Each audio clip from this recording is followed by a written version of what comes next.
And peace and blessings. It's your boy Jay Taylor, Voices for the Voiceless. And I'm back just with some thoughts for the mind.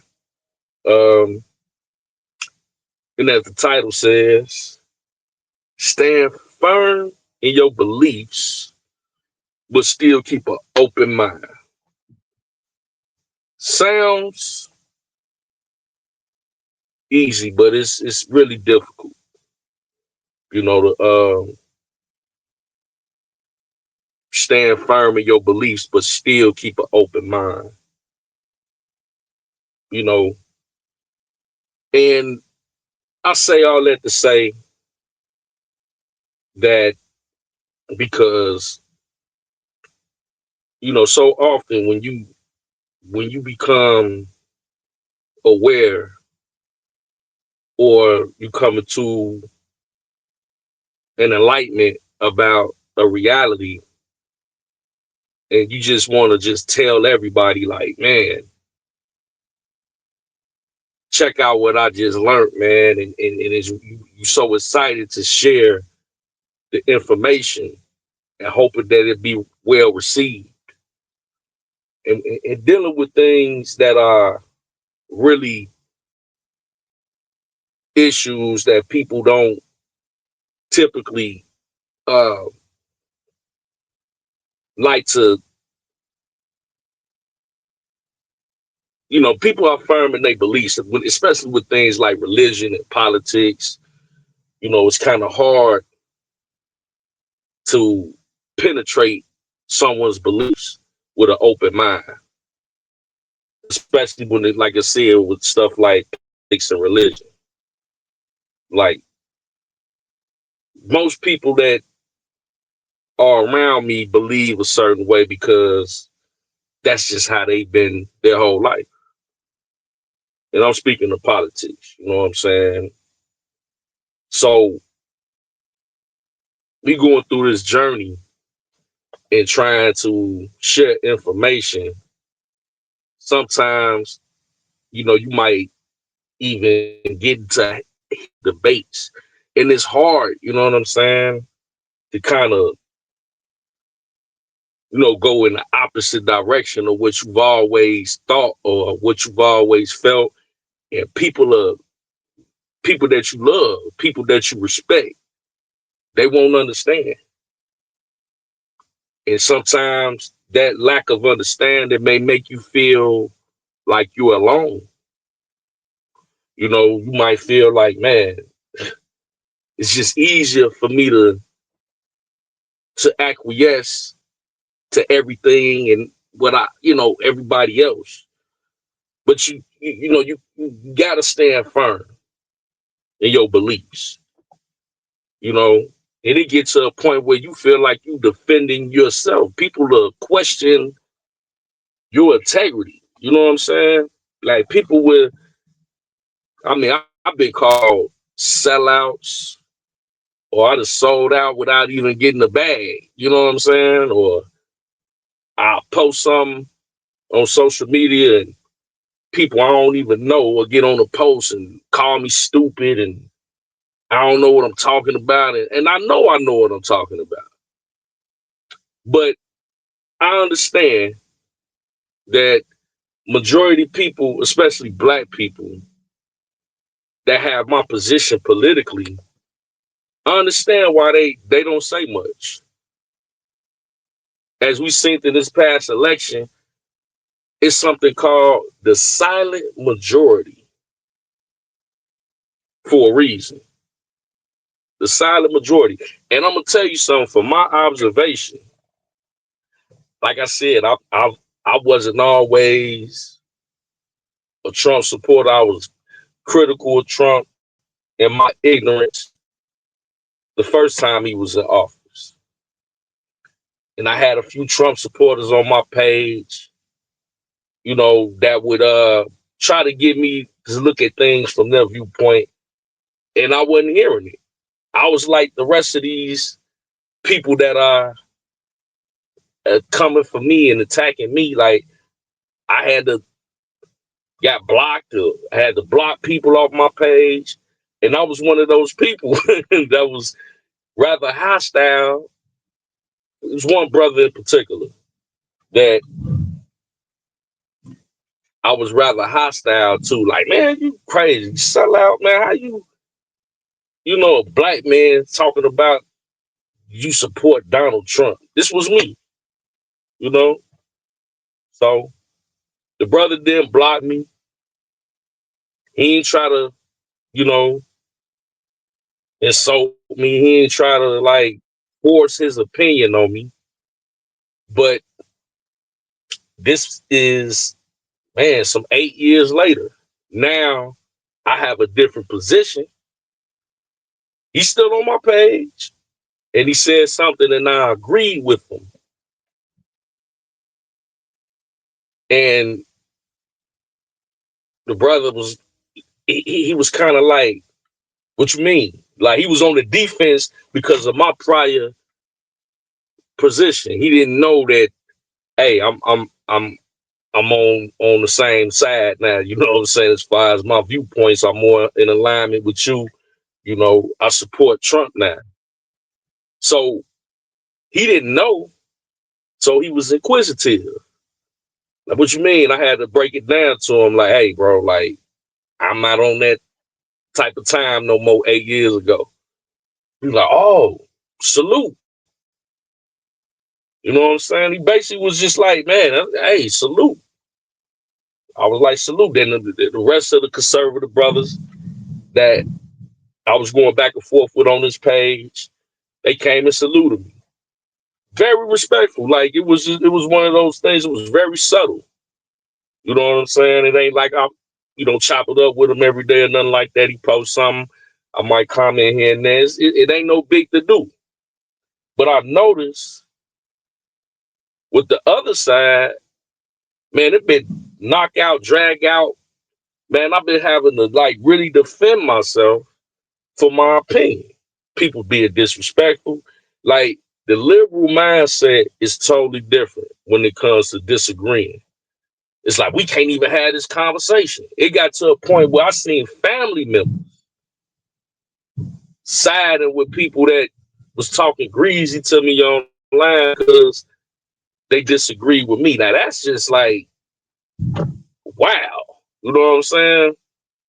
But I say all that to say this is you have to stand firm even if you have to stand alone. Now I still got to keep an open mind because no, I don't agree with everything Donald Trump do or the Republicans say, or you know what I'm saying. Like for example, man, this whole Super Bowl thing, I'm not with that. You know, we got Bad Bunny, performing. He be performing in Spanish. I don't have a problem with that. I mean, he's an American citizen, and furthermore, we didn't had several performances from people that weren't American citizens at the Super Bowl. And I think the Republicans are making a big deal out of that, and that's kind of the reason why I'm not a Republican either. I want to stay in the independent lane because things like that is just kind of like, huh? Like y'all taking it too far. We're gonna do an alternate Super Bowl party. I think that's crazy. And I think this is an opportunity to kind of, if the Republicans could take that and kind of bridge a gap that's there. But they taking the majority of them are taking the the road of we're gonna go straight all American. Well, he's American. You know what I'm saying? He just speaks Spanish. So although I know that English is the main language in America, we do have people that speak Spanish. You know what I'm saying?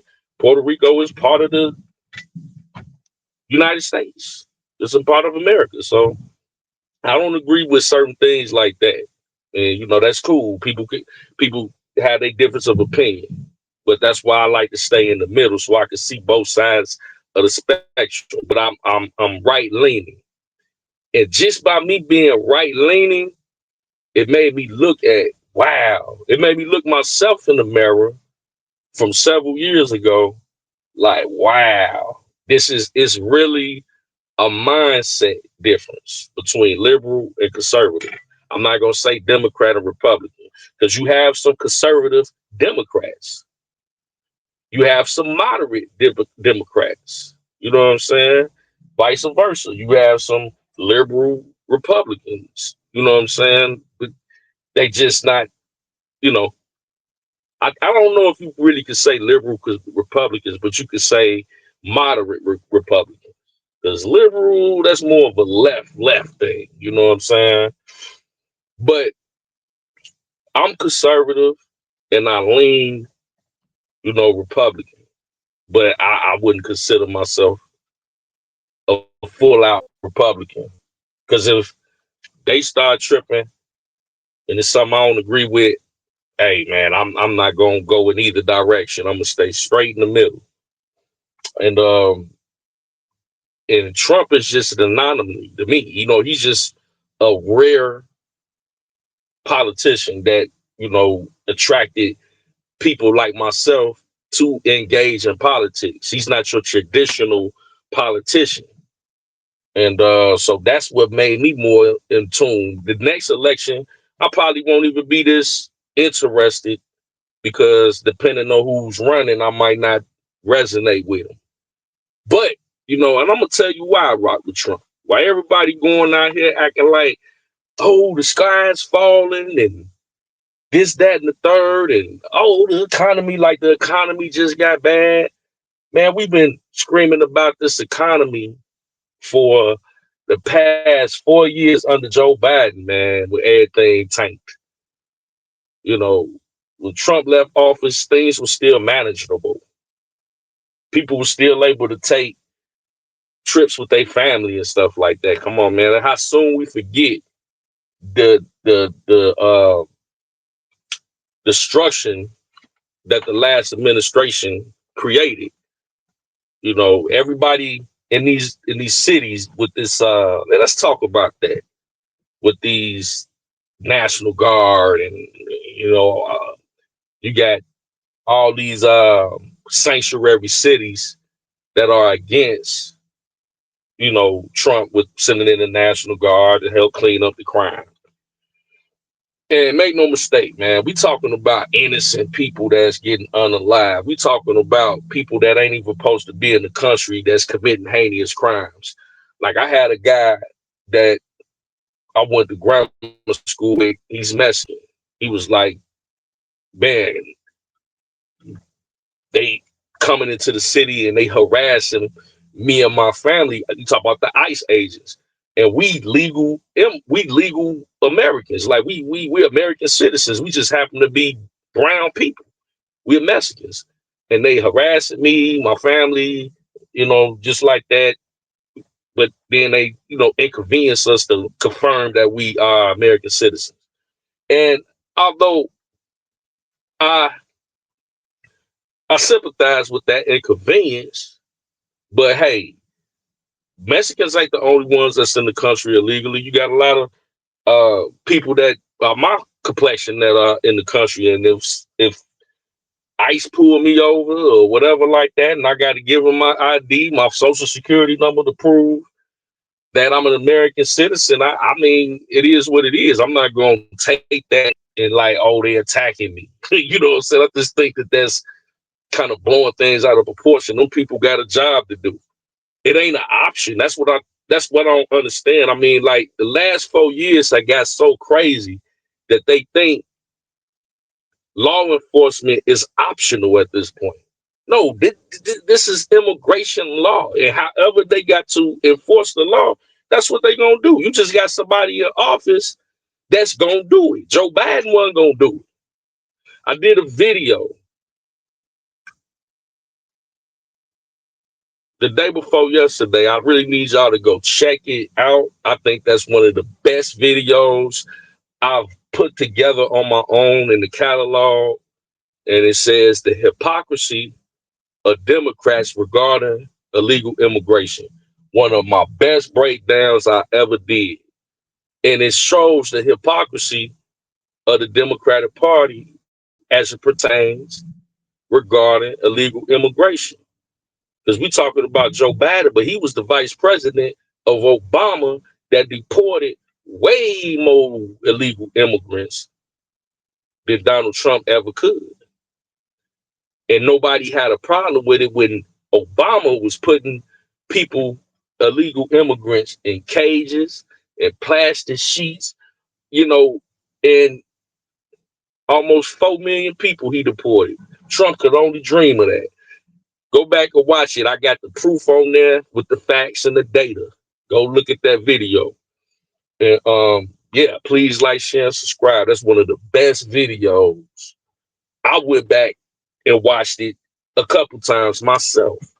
And I'm the one did it because it was that good. I'm not even saying it because it's me. A lot of times I do videos, I'm like, I could have did that better.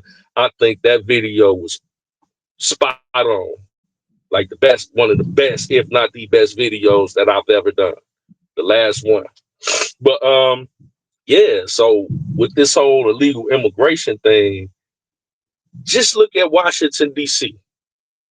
You got black people coming out saying that they could take a walk down the street in their community now. They can take their family out to eat. They ain't got to worry about getting mugged and robbed and people shooting.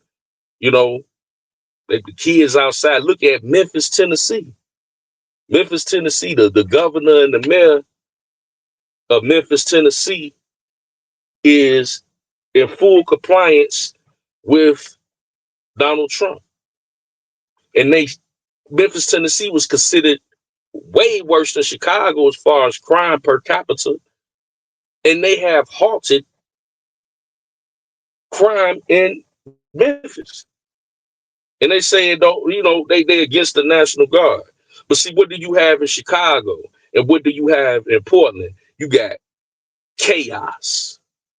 Because the mayor of Chicago and the governor of Illinois is going in direct opposition of the president of the United States. So that emboldens these protesters to come out here and try to attack ICE agents, and it's making the process, you're delaying the process, but it's inevitable. The federal government is going to do their job. You know what I'm saying? And the state can't stop it.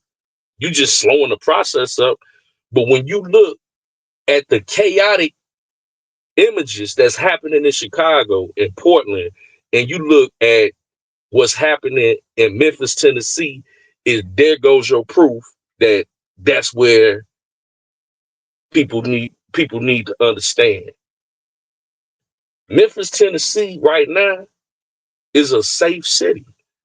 That's going to attract more business. What does more business do? Attract more jobs in that community. And then you're going to have people coming in, the property value go up. And the citizens that's already there going to get first dibs on everything. So when I tell you, if you work, and then now you can start to implement those programs that Brandon Johnson always talk about. We need money for this program. No, you got to extract the criminal element first. You gotta rapidly decrease that, and then implement those strategies, those programs and stuff like that. Because now it's safe to do so. Now businesses don't seem too hesitant to come to your community because they ain't worried about getting robbed. You know what I'm saying? You got so many smash and grabs downtown, Magnificent Mile, Chicago. That's unheard of. You know, what business? And then the taxes is high because the crime is all high. You got to get that under control. Now, will you like totally eradicate crime? No. Crime is gonna be crime, but you just got to get it under control. And President Trump is doing that. And not only is he doing that, 9 months into office, he has ended 8 wars across the globe. So these little cities look stupid trying to fight against Trump, man. This is the president of peace. They try to paint him. What kind of Hitler that y'all trying to paint this man out to be? And I'm so confused. I'm so convinced that I don't know if Hitler was as bad as y'all trying to make him be out to be, because the way that y'all put up false narratives about people, and then you come to find the truth, I don't even know if that's all the way factual.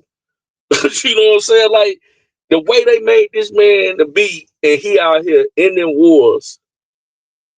Let's go down the list. Just got in office in late January of this year. We in October. Cambodia and Thailand, he ended that war. That's one. Kosovo and Serbia ended that war. That's two. The DRC and Rwanda in Africa, that's a 30-year war. Ended that war. Brought both of them in the White House and ended that war. That's three. Pakistan and India ended that war. That's four. Israel and Iran, five. Egypt and Ethiopia, nip that in the bud. That's six. Armenia and Azerbaijan, or something like that, ended that war. And just recently, that's seven. And number eight, I mean, he got a for every month he's been in office, he had a major war that he's ended across the globe. And most recently, Israel and Palestine. Now, you had the liberals running around here talking about, oh, Palestine is a slaughter, woo, woo, woo, woo, going on since October 7th of 2023. That war now, that 2-year war is over. It's October 7th, not too long ago, exactly 2 years. And President Trump, hopefully um, that stays that way. But thousands of innocent people were getting slaughtered. And that was one of, I mean, they had people over here protesting at colleges, Free Palestine, doing marches all over the place, you know. And now these people are quiet now that they have Trump sat down with all these other worldly leaders from Egypt and Qatar and Saudi Arabia that helped broker this peace deal between Palestine, Hamas, and Israel. Now this has come to some type of, man, reckoning where they ain't even been no fighting. 20 refugees, Israeli refugees, sent back home to their families. Israel throwing massive celebrations all across the country, thanking President Trump, calling him the president of peace. Blessed be the peacemakers. Palestine, you got 1,700 Palestinians that have been refugees that have been released. This is remarkable, man. Like, that's 8 major wars that this man came in 8 months and ended. But we got cities in America disrespecting this man. That's why I say, man, I said from the beginning I support Trump because I saw something different in him. And I mean, Joe Biden and them, that happened on their watch. They couldn't end that war at Israel and Palestine. It took Trump to do it. He's respected all across the world, clearly, when he can orchestrate other worldly leaders to create peace. That's better not only for them, but the whole planet. You know what I'm saying? So stand firm in your beliefs, but always keep an open mind. It's your boy Jay Taylor, Voices for the Voiceless. We love y'all.